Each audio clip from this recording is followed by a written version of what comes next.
Chapter 49. Somehow Logan had believed that there was something special about him.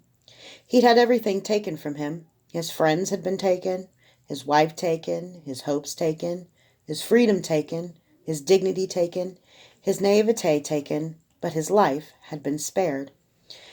Now that would be taken too. The God King wouldn't leave him down here. Logan had already died once and been resurrected. This time Gareth Ursel would want to see Logan die with his own eyes.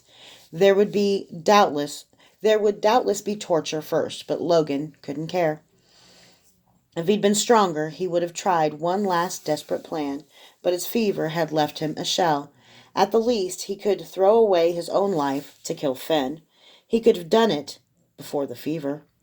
He'd just never been willing to make that sacrifice while he still had hope. He'd always wanted to preserve his own life, and so now he'd lost his life and gained nothing, not even for his friends. Logan brooded in the darkness. Mercifully, whatever Callie was, it had moved further away, and the smothering feel that had so suffocated them all was now just a dull pressure. Everything that had seemed so unbearable about the hole, the stink, the heat, the howling, was again familiar, if not comfortable.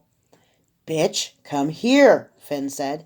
Lily stood and patted Logan's shoulder. She whispered to Nasher, probably telling him to watch over Logan, and then she left.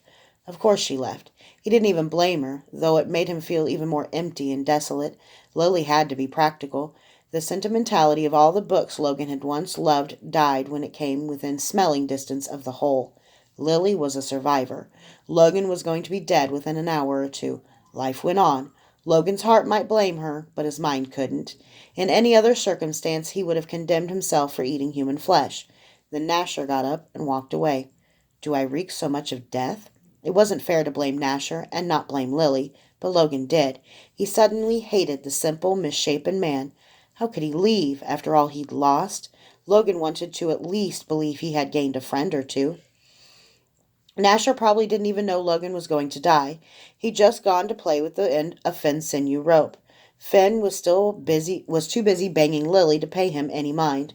Logan looked at Nash and tried to see him with pity. The simpleton was surely here for less reason than Logan was.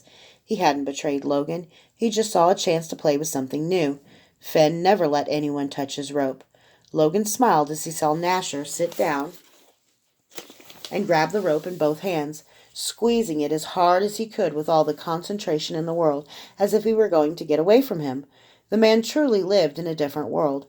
Logan was aware of the other holers staring at him. He could tell what they were thinking. King. He called himself King as a grim joke when he jumped down here. Stupid, insane joke. But the joke of a man who'd just watched his wife bleed to death. It was taking them some time to absorb the fact that it was all too real. Tat stood and walked over. He squatted beside Logan. Beneath the grime that covered his skin, his dark tattoos looked like fur. He sucked at his gums and spat blood. The scurvy was getting to him, too.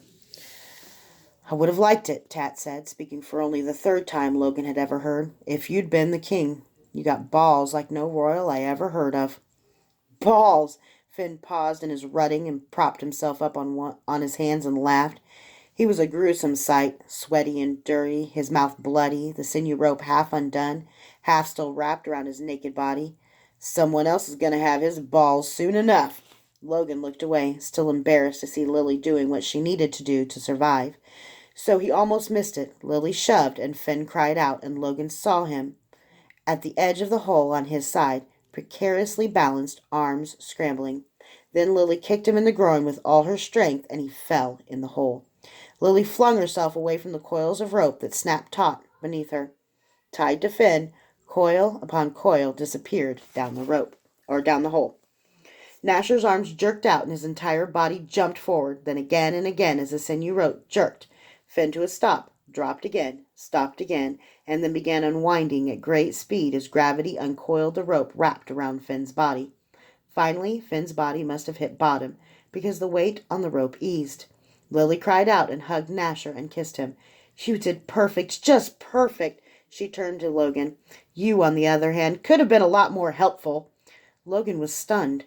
He tried to think of ways to kill Finn for however long he'd been in this hell.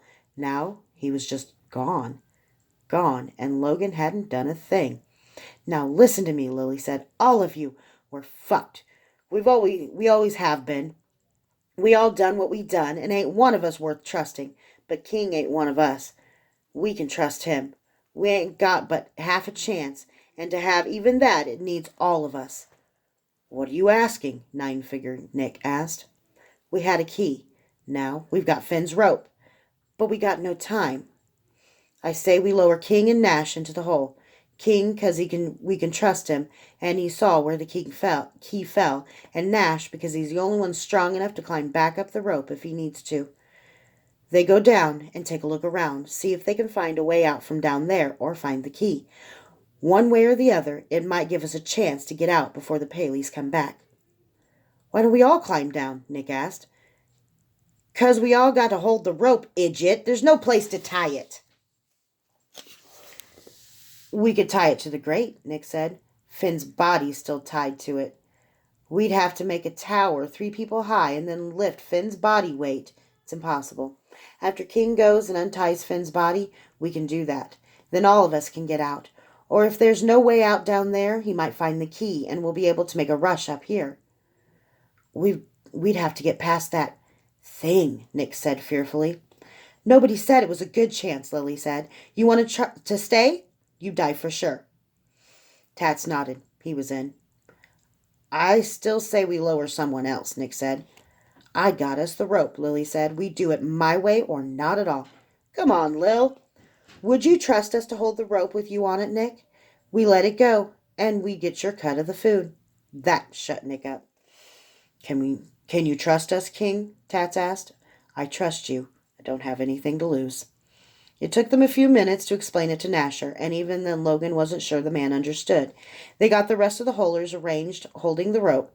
Lily stood at the front. She told the holers that even if they let go, she wouldn't. If they wanted to keep her sexual favors, they'd better not let go. I owe you everything, Logan told her. Lily was anything but a beautiful woman, but right now she looked radiant. She looked proud of herself for the first time Logan had ever seen. No, I owe you, King. When you came down here, I told you to hold on to something good, but you're the one who showed me how. I'm more than this, no matter what I done. If I die now, it don't matter. I ain't good, but you are, and I'm helping you. No one can take that away. You just promise me, King. When you get it all back and go to your fancy parties, you remember, you're the king of us criminals, too. I won't forget. He stepped up to the edge of the hole. Lily, what's your real name? She hesitated, as if she'd almost didn't remember. Then she said shyly, Lillian Rosanna. He straightened his back and spoke. By the powers vested in our person and in our royal office, be it known that Lillian Rosanna is absolved of all crimes committed heretofore, and that all penalties thereof are commuted. Lillian Rosanna is innocent in our sight. Let the record of her wrongs be taken as far as the east is from the west. So let it be written, so let it be done. It was a ridiculous thing for a man in rags to say to a prostitute. Somehow, though, it was right. Logan had never had more power than in that moment, when he had the power to heal. The holers didn't even mock. Lily's eyes spilled tears. You don't know what I done, she said. I don't need to. I want to make it right. I don't want to be like that I've been. Then don't. As of now, you're innocent. With that, Logan stepped into the hole.